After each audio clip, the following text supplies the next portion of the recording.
so many thumbs up? Zoom is the only place where you can have 3 thumbs up. That should be their advertisement, just so you guys know. They could sell a lot that way. All right. Let me finish taking attendance. Okay. So the title of this lesson is 8.6 probability. You probably guessed that because I just talked a whole bunch about probability. So, I mean, that's the title of the lesson. It's the last lesson in chapter 8. So I wanted to make sure we covered it before we went on spring break, because when we come back, we have, I think, a couple lessons in a different chapter, and then you guys have your midterm. I lied. When you come back, we have our midterm. And since we're covering this now, you have technically 3 days for your midterm. So you'll have an entire week to do your midterm when we come back from spring break. So I think you guys will be fine there.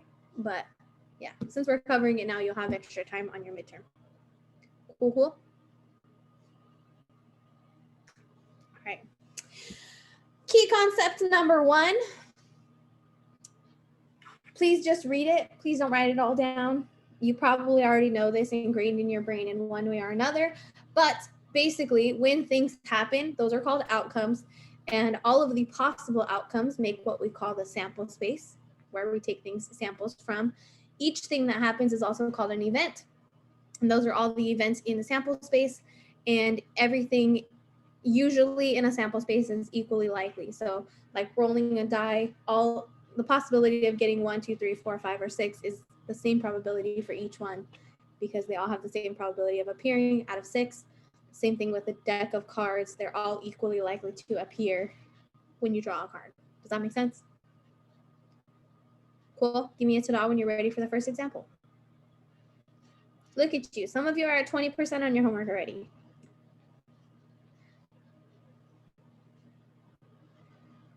Told you guys could do it on your own. I knew it.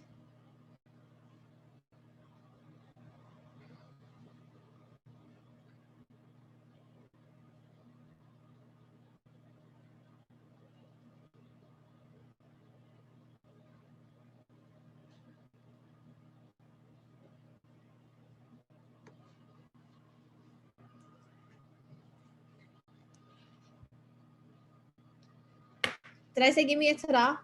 I forgot what I said. Okay, give me a ta-da when you're ready, because I think I only got like 4, maybe 5. Okay, now I got a whole bunch. So I think we're ready. Example 1, super complicated example. Let me read it for you. Find the sample space for each one of the following. I should have spaced these out a little bit more. So for A, 1 coin is tossed. What happens if you toss a coin? What are the possibilities?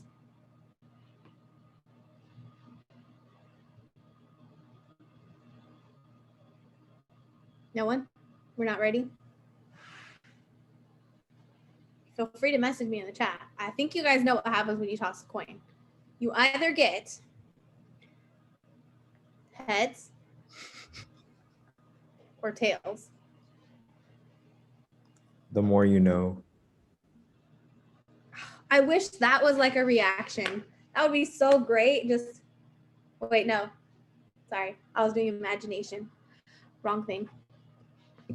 Were you guys even alive when The More You Know was on TV? Like is that even part of your time? Have you guys ever seen a The More You Know commercial? Yes? No? Okay, they used to actually be commercials with a little rainbow and a star, and they would tell you things that were interesting. Maybe. I don't really remember. Only in memes. That's what I figured. It used to be a real thing. Commercials, you used to have to watch them. You couldn't skip them. You guys don't even know. So hopefully that question was super easy, right? So you flip a coin, it's either heads or tails. So the sample space is heads and tails. Those are all the possibilities of flipping a coin. What happens if you flip 2 coins? I'm gonna write this one down here. So we could get heads and heads, right? They could both be heads. We could get heads and tails. We could get tails and then heads, or we could get tails and then tails. And that would be all the possibilities that we could get. Does that make sense? Okay. For part C, since I forgot to space these, tell me one possibility, any possibility you want in the chat of tossing 3 coins. So think about it as flipping 3 coins. I knew you guys were going to say that one. Heads, heads, heads is off limits now. You got to give me something else.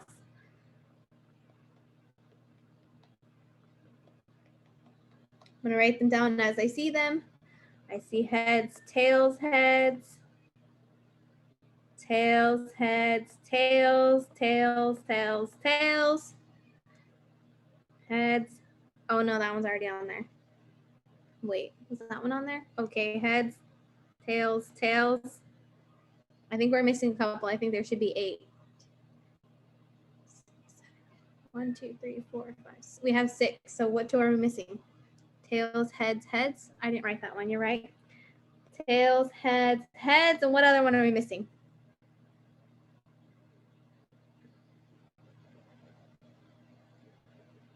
Thanks, Vanessa. Tails, tails, heads. Hopefully that's super easy. So a sample space is literally just all the things that could happen. Are we feeling okay with that? Nothing too crazy, right? So then if a question said, what's the probability of getting 1 heads, like exactly 1 heads on 3 coin tosses altogether? So you would count how many of them have exactly 1 heads out of the total, and that would be your probability. That's kind of what the next one is. The next example is talking about. Are you ready for another key concept?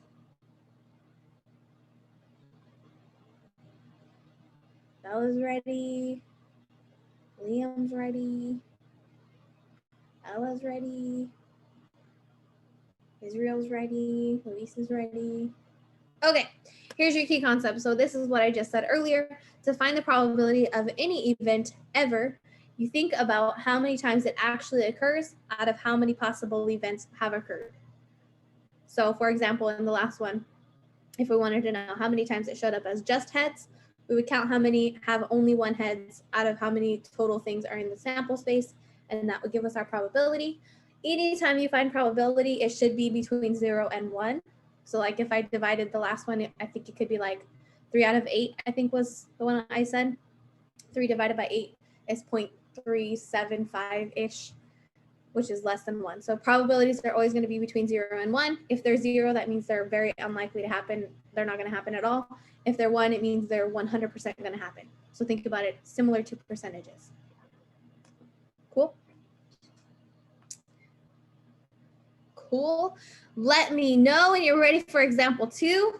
Example 2 is going to look like it has a whole bunch of things on it, but when I was talking to Mr. Q about making this lesson earlier, the idea of drawing a card from a deck of cards came up, and Mr. Q was like, you need to put the deck of cards in the picture. Like, you need to put it in the slides. So I did that because Mr. Q obviously knows, I think, all of you. And he felt that you might need it. So if you didn't need it, you should email Mr. Q and tell him, I don't need your deck of cards. Okay? And he'll know exactly what you're talking about. So you won't sound crazy. Maybe you'll sound crazy, but it'll still be funny. So you should do it. All right. So we're ready for example 2? Yes? Hopefully? Now let me know. So the first one says 2 coins are tossed. What is the probability that both land heads up? So first you want to think about all the possibilities, which we listed earlier. They were heads, heads, heads, tails, tails, heads, and tails, tails. What is the probability that both of them are heads? How many of them are both heads? Just 1, right? This 1 out of 4 possibilities. So the probability would be 1/4. If you said 1/4 in the chat, you are super correct. Are we feeling okay about that? So for the one with the deck of cards, what is the probability that you draw a card and it is an ace? What do you guys think? Tell me what you think your answer is in the chat. I just want to say, so you don't have to count, that there are 52 cards in a deck.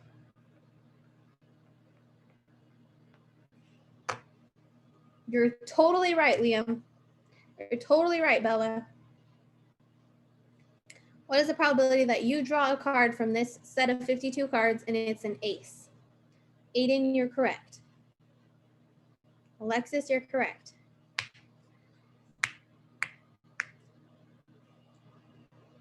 Jocelyn, you're correct.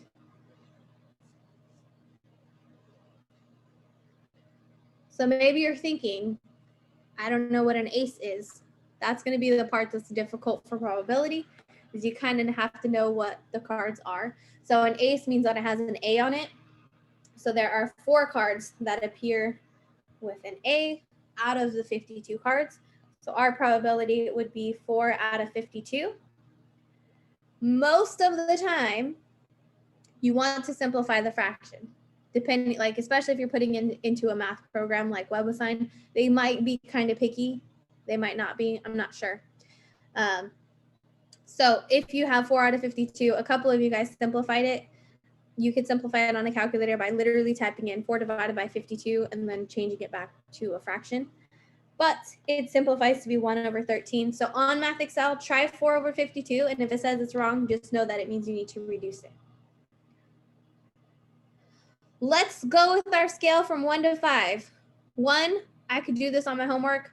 5, I have no idea what's going on. Tell me where you are right now.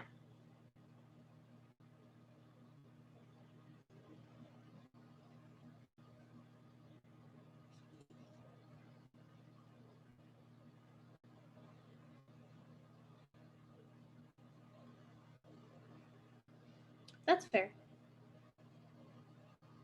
Okay, so I think our average is probably like a 1.3-ish, which I'm feeling pretty good about. Are we okay to go on to example 3? Okay, so example 3, again, is going over probability. So a 12-sided dice is shown. Those actually exist in real life. If we were in the classroom, I would show you. I have a jar of all the like 3-sided die. I have 4, 5, 6, 7, all the way up to 12. It's pretty awesome, but we're not in the classroom, so I don't have it. Such that each of the numbers from 1 to 6 appears twice on each die, show that these dice can be used in any game requiring ordinary 6-sided dice without changing the probabilities of the various outcomes. Dang. A 12-sided one? What do you have it for? No. Ella's showing on her screen now. Ella, what do you have it for, though? Like, just for fun, or is there a game that requires it? D&D. That's what I was thinking, but I thought that was an 8-sided die. No, you have all of them. I have 12, and then I have 8-sided. Okay. 20-sided. The main one is 20. But the main one is 20? Yeah. I don't think I have a 20-sided one. I need to get one. This is a D20. That's beautiful. I love it. You're welcome. I appreciate it. So if we had, let's look at one dice, okay? 1, 2, 3, 4, 5, 6. And then it repeats 1, 2, 3, 4, 5, 6. Right? Because there's 12 sides, but the numbers 1 through 6 repeat twice. Are we okay with that part? What is the probability of getting a 1? Tell me what you guys think.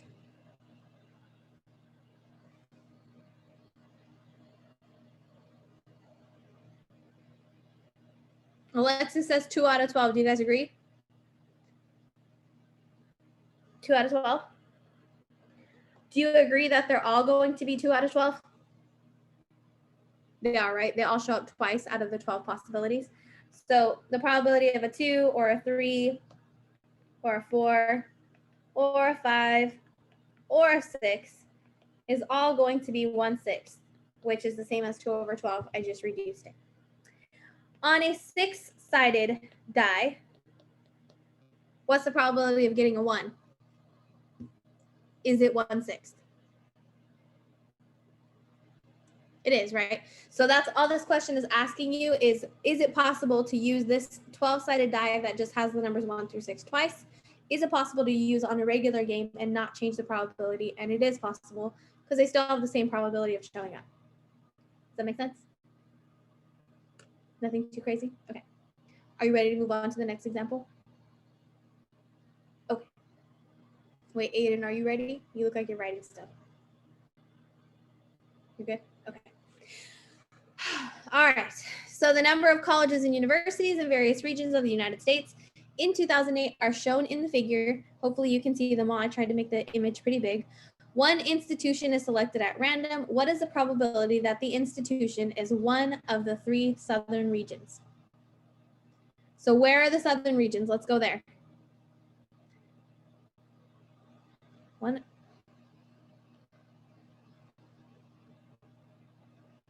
of the 3 southern. I'm guessing the ones that all say south. That's my guess. Let me look at the answer. 6, 2. Yeah, okay. Because I was like, wait, I thought it labeled southern regions. We're right. Our justification was right. So these are the 3 southern regions: the South Atlantic, the East South Central, and the West South Central.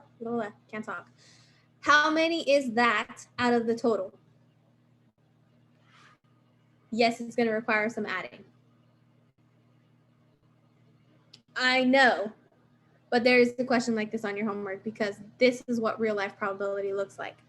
So the probability that it's one of the southern regions is all of those possibilities together.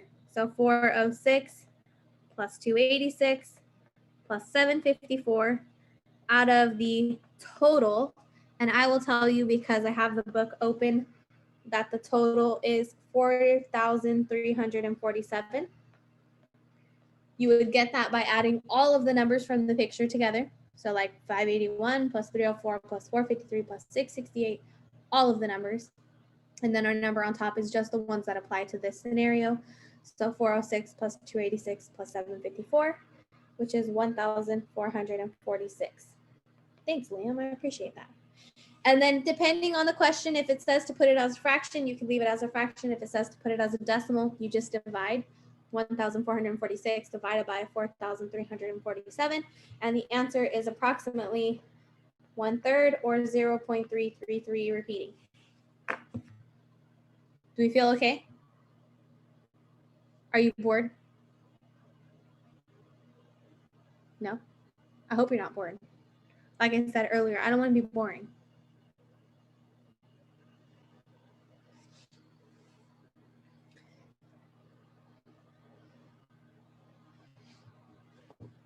Are you ready for the next key concept? Yes. Okay, so I realize there's a lot on this page. Basically, what you're thinking about is whether things are mutually exclusive. If they're mutually exclusive, it means they cannot happen at the same time. It means they mutually exclude one another, okay? They cannot happen at the same time. So this little symbol here means the intersection. So that means the probability that A and B happen at the same time would be 0 because they can't happen at the same time. Does that make sense? So that N you can think of means and, like the middle letter in the word and, obviously. So that's the probability of A and B would be 0 if they're mutually exclusive. If they're not mutually exclusive, that means A or B.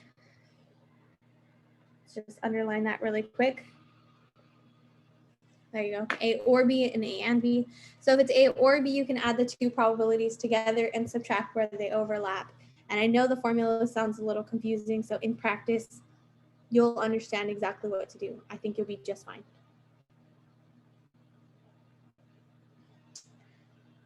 Are you ready to apply it? Not yet? Okay. While I'm waiting, I'll show you what happened. So I got this water bottle today, and I set it on my desk and it fell over, and I was wondering why it fell over, but if you look at my camera, you could see why. Stupid water bottles. So every time I take a drink of water, I have to balance it so that it doesn't fall again.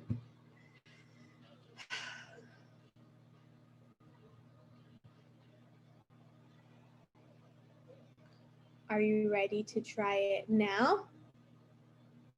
Okay, so like I said earlier, you want to see where they overlap because you don't want to count the same thing twice.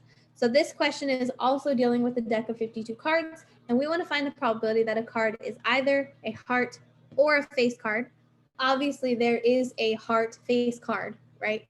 Those things do overlap, so we don't want to count them twice. We don't want to count all the heart cards and then count all the face cards and add them together because some of them are going to be in both categories. Does that make sense? Okay, so we could go through and highlight all of the ones that are hearts. Too far. All of the ones that are hearts and all the ones that are face cards. Obviously, there were 3 cards that were hearts and face cards. We don't want to count them twice. So from here, you could just count how many cards are highlighted, and you would divide that by 52. Does that make sense? Okay. Do you want to see it with the formulas, or you feel like you could do it with just your brain? Okay with it? So the probability that is a heart or, nope, or a face card. Hold on, this is too ugly, I can't do it.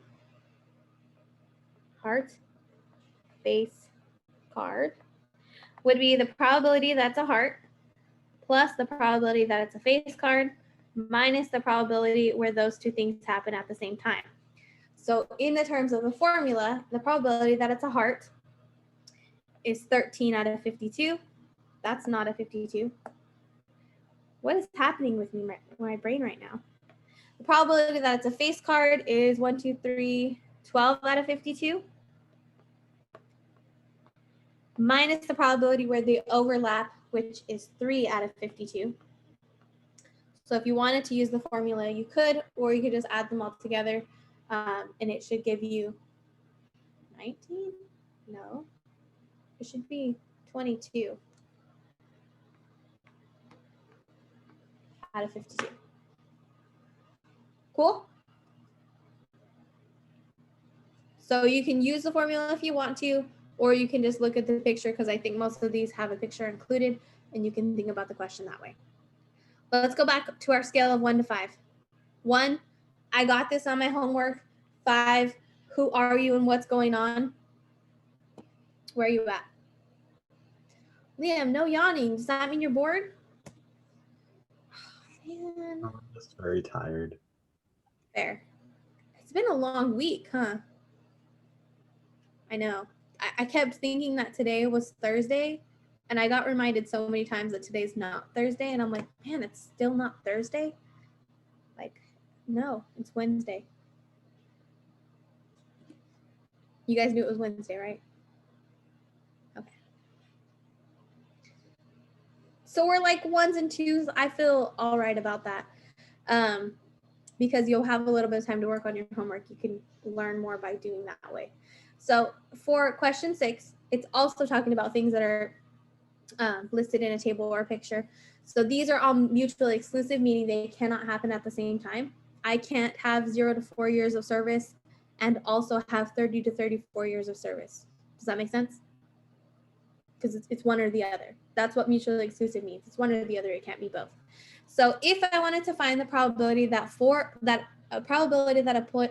an employee has 4 or fewer years of service, I'm going to look at the table. I'm going to find 4 years of service or fewer. So that would be 157 out of the total, which I'm going to cheat and use the book. The total is 529. So that would be my answer. That one was easy, right? Because it's just one category. What about the probability that they have 9 or fewer years of service?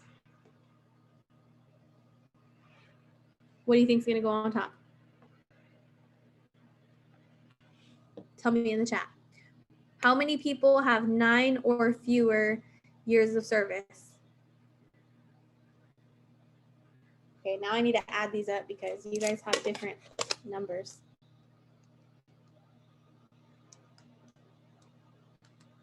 Okay, maybe just a typo. Okay, so you guys are saying either 157 plus 89, or you're giving me the answer, which is 246. And you are correct. All those people were between 0 to 9 years, right? So we know how to read a table, which is great. So our answer would be 246 out of 529. So just making sure you know how to read the table to match what the question says, and then you can find the probability pretty easily that way. Are we still good on our scale from 1 to 5? We're still ones and twos, like ish. All right. We have 2 more examples and 1 more key concept. I thought it was a typo. I figured. Are you ready for it? I feel like I'm rushing through this lesson, but there's not a lot of like things to cover in it, you know? I can't talk about the same example for like 5 minutes because it's done already, you know? So if 2 things are independent, meaning one does not have an effect on the other happening, like if I roll a dice, or if I roll a die, sorry for being grammatically incorrect.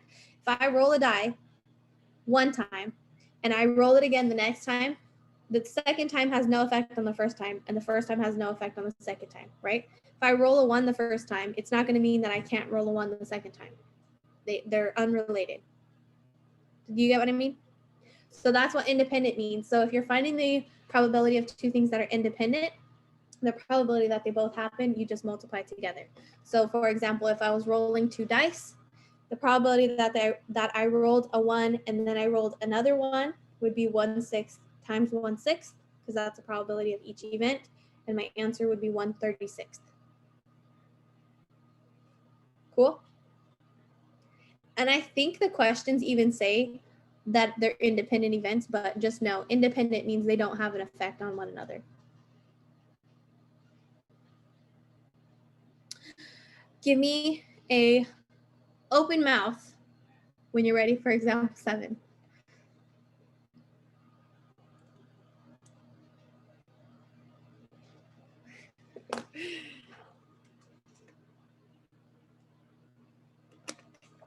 And this could be multiple times. So if you wanted to find the probability that 3 events happen at the same time, you multiply all 3 of those probabilities together. Does that make sense? It doesn't necessarily have to apply to only 2 things. Okay, second to last example of the day. So a random number generator on a computer selects 3 integers from 1 to 20. What is the probability that all 3 numbers are less than or equal to 5? So first, let's find the probability that a number is less than or equal to 5. How many numbers are less than or equal to 5 if you're counting from 1 to 20?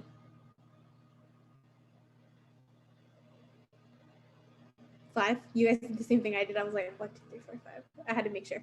So 5 out of 20, which we could reduce to be 1/4. So 1/4 of the numbers from 1 through 20 are less than or equal to 5. So we're okay there.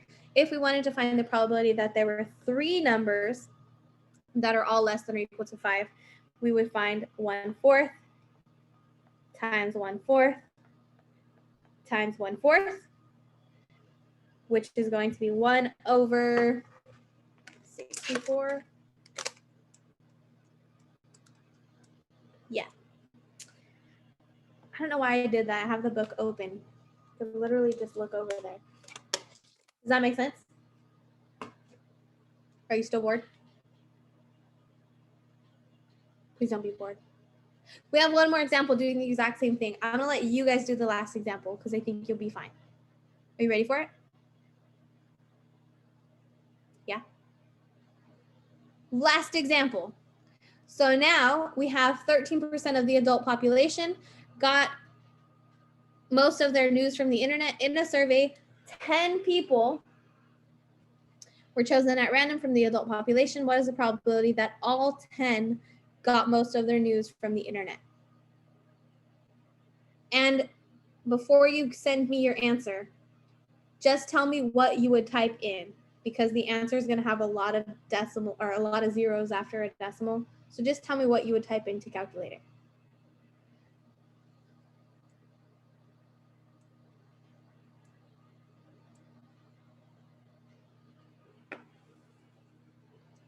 So think about the probability for each of the 10 people and go from there.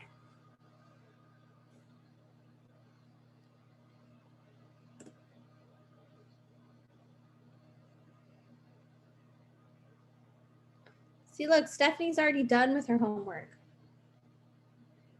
Easy, huh, Stephanie? Yeah. Because you were at like 0 when I started class, so clearly you've been learning.